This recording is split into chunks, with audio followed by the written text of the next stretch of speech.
All right, let's talk about one of the most important topics, one of the things that makes electric guitar or guitar in general unique from a lot of other instruments, especially when we're talking about in comparison to something like a piano.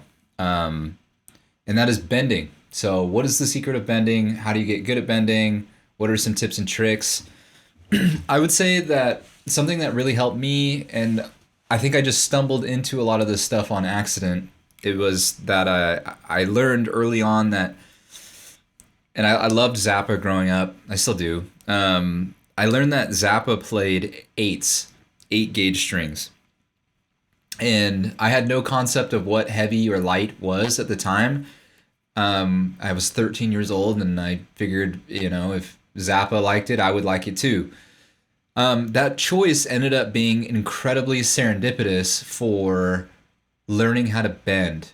I think when you don't have defined finger strength and you're learning the muscle memory and how to move your fingers along the neck and just learning how to play guitar in general, starting with a lighter gauge string can help in a lot of different ways. And this was, for bending, I think it was actually incredibly important. Because it's just easier to bend.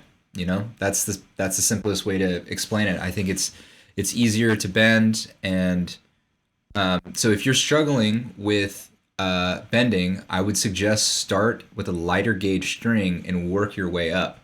I now play 11s, but I have been playing for 17, 18 years. I started when I was 13, and I'm 30 now, so 17 years. So that's like the first kind of tip I can give. I'm gonna get into more detail about bending, and that is you have to practice getting your, like, don't bend with any vibrato up front.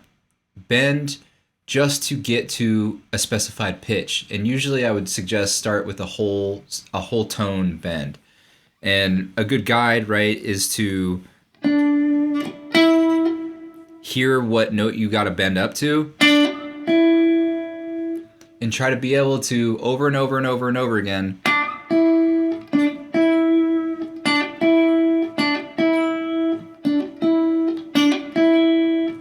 try to bend to that pitch and try to get it as close as humanly possible without any vibrato.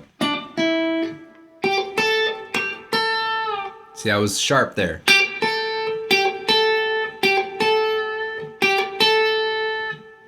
If you can do that over and over, what it's really teaching you is kind of like the relative tension and the travel it takes to get to a certain pitch. Like, you don't want to bend and go way over or way under unless it's on purpose.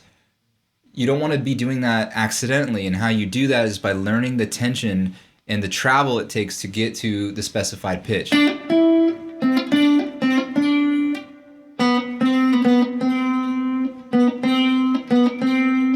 If you can master doing it without any vibrato and get it perfectly in pitch, or at least as close as humanly possible, then once you start adding in vibrato, that's when a lot of things can change. But some other tips and tricks for bending is, a lot of times I like to use my ring finger to do the bending. It's the one that's actually closest to the pickup, right? And then I put 2 fingers behind it. So I'm actually playing, like, it looks like I have 3 frets being fretted. That way I can get more strength. I'm not doing it with just one finger or 2, I will sometimes for like a half note bend, but most of the time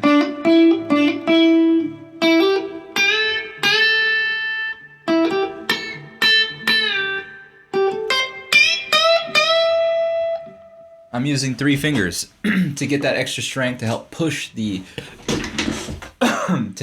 string up.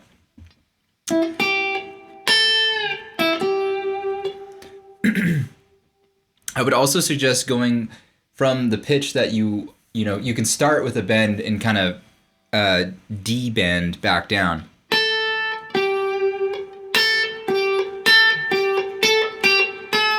See, I'm all over the place because I haven't done this in such a long time, right? I'm not saying that you should do this for a really long time. This is just to get the foundation of it's building a bedrock idea of what bending is and how to get to the right place. I never do this anymore in my playing, but I did it a lot when I first started. You know, you don't have to do it as you can.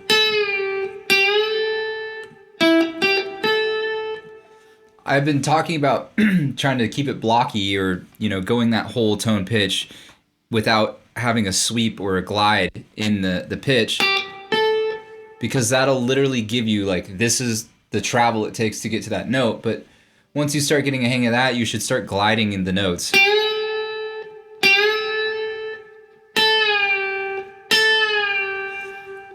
That's starting to sound like classic guitar bending, some, you know, musical stuff.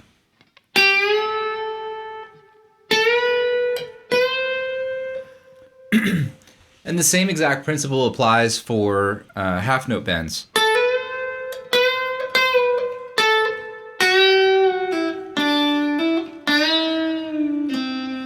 Right? And we want to think about the speed that we're bending. We don't want to go too fast. Well, actually, that's not even true. I think sometimes fast bending can sound pretty good. I think Eddie Van Halen bends really, really quick a lot of the times, and it sounds actually really good. And sometimes, you know, slow is cool too.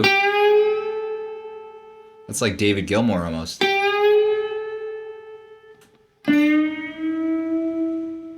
But the whole point is to be in control the whole time. You wanna make sure that you're doing what you're hearing in your head, and it's not just an accident. So lighter gauge, figure out the travel that it takes to get from one pitch to another, especially for your gauge string, so that you can more accurately hit those pitches. And then once you kind of get that going, I guess the only other thing to say is, like, where is your finger on the back of the neck? For me, it's kind of rooted kind of above.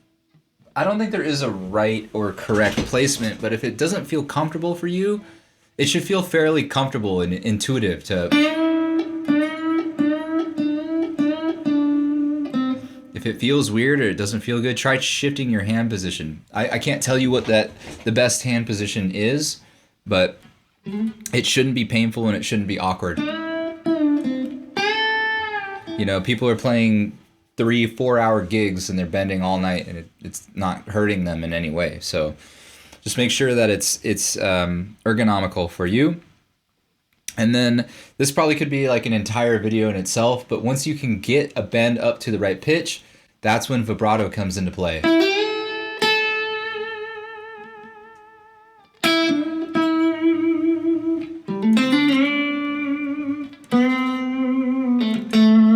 And that is like when bending, you know, that is bending to me, you know, perfect pitch bend with the right speed and nice vibrato. What is nice vibrato? You know, you can go anywhere from like a Zakk Wylde type of crazy shaking to David Gilmour kind of like really slow. I think what is important is how big your wobble of pitch is, you know, like probably isn't appropriate, a really big wobble in pitch or a tiny. Kind of sounds like mosquito. It doesn't really sound good. You want to be somewhere in the middle. And this does kind of relate to where my finger is on the back of the neck, because when I'm doing vibrato, I don't want this to be so tight that I can't fluidly kind of move.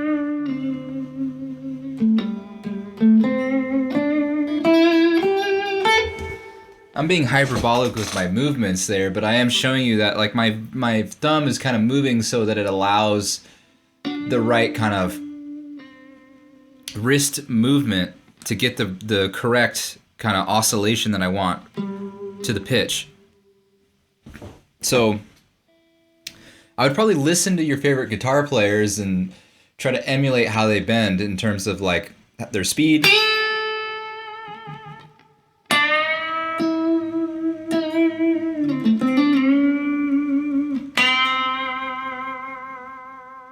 But the goal is to be able to hold a note and have it sit there with the right, I guess, wavelength or frequency, however you want to say, for your vibrato.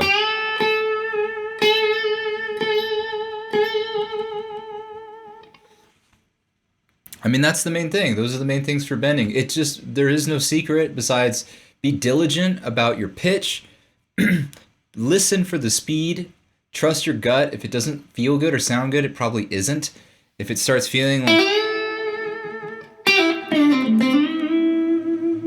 starts feeling good and sounding good, you know, you're headed in the right direction. If not, you just need to practice it more. What else can I say on bending? I mean, what I was talking about vibrato also applies to non-bended notes, right? Maybe before you even start doing vibrato and bending, you should just play one note and just get it.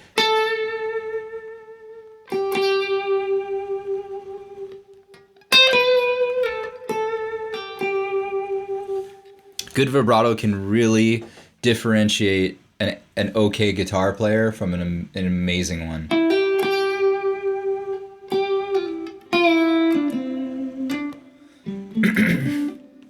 And then I guess some other secrets for bending. Don't be afraid to, like if we have the A minor pentatonic, do micro bends between the pentatonic notes. So like, you see this right here?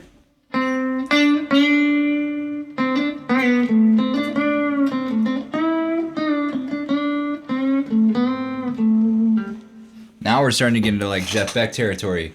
You can bend up into or down from any note into a note in a scale, right? So like, if I could, this is me bending up into the pentatonic, right?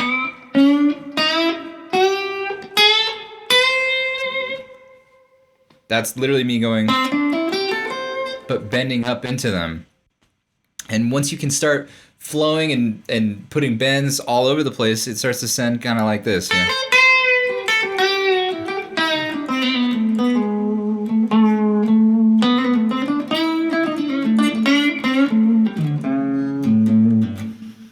Starts to sound completely unique. I'm doing some chromaticism and other, you know, advanced topics, but that's starting to become like, and maybe that's just my style, but that starts to become unique guitar playing that nobody's ever heard before. You know, stuff that's beyond blues, beyond pentatonic, and starting to develop your own voice.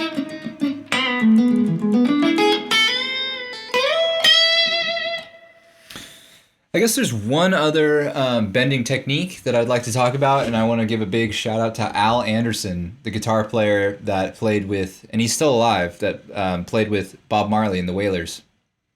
He is a killer guitar player. Check out his work on Babylon by Bus, but also the live album. I like the live album a lot because there's like a deluxe version where they have Rebel music on it and some other stuff, but Al is like the master at doing some like scoop bends besides like Eddie Van Halen. You know, Eddie also did it, but I'm not going to talk about the exact notes, but I'll just show you like you can slide and scoop into a bend. Right? Or it's like you're sliding up a pitch and then bending it, so it's like this big like whoa. It's bigger than the slide or the bend itself. It's a combined pitch increase. Instead of like, you know, one whole tone, it's like two whole tones in one motion.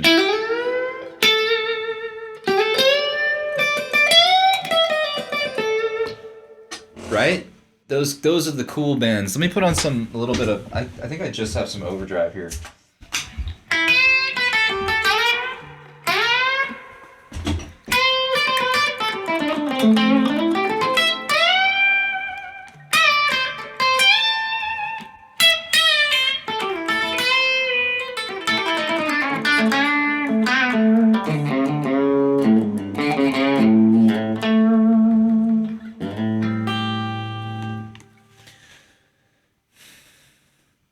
That's some cool sounding stuff, ain't it? I mean, besides learning crazy scales and, you know, having really good rhythm and time feel, I think bending is what makes guitar unique and guitar players unique. You know, having good control of bending. I think the only reason I would even call myself a good guitar player is I think I have an okay grasp on my bends. And you know, when I really have a lot of gain and I'm playing with a band and things are really cooking, you know, nothing feels better than like hitting just like an amazing like, you know, something like that. When I listen to Van Halen and I hear Eddie's bends, they just, oof, they do it for me because they're quick and they're delicious.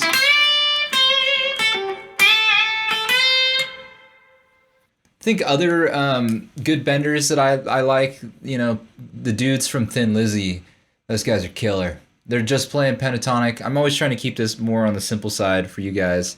Peter Green is an incredible bender. Al Anderson is a great bender. David Gilmour, of course. Jeff Beck, an amazing bender. Who else are really good benders? I mean, the guys from Boston, those guys freaking kill at bending. Tom Schultz and I want to say Barry something, last name. Obviously, there's a ton more, Santana. But those are the guys that influence me. That's more my style. You know, I still to this day listen to Thin Lizzy constantly, in Boston constantly. Don Felder, the Eagles, he's a great bender. Yeah, I don't know what I'm not running out of topics here, but I have such a scatterbrain. Some days I'll have tons of things to be like, oh, I need to make a video about this, and this. And other days I'm like, man, I can't really remember what I want to make a video of. So please tell me what you guys want to hear about, what you want me to talk about. There's so many different aspects to guitar playing. I was thinking about making my next one about chromaticism, but I'm getting a lot of comments about how to make music. But I think some of these foundational topics are important to be able to make music. Yes, that drone and the scales thing is really important. Learning how to play horizontally rather than vertically, important. Being able to have time feel, important. Being able to bend and have good vibrato. All of these things are important and foundational to making music. You need to learn all of them. There's no one secret thing. These are all little islands that are like the ocean of guitar playing. So, you know, your comments help me figure out what I should do next. So hopefully this was helpful. I'm gonna keep making more videos. I love doing this. So thank you guys. I appreciate your time.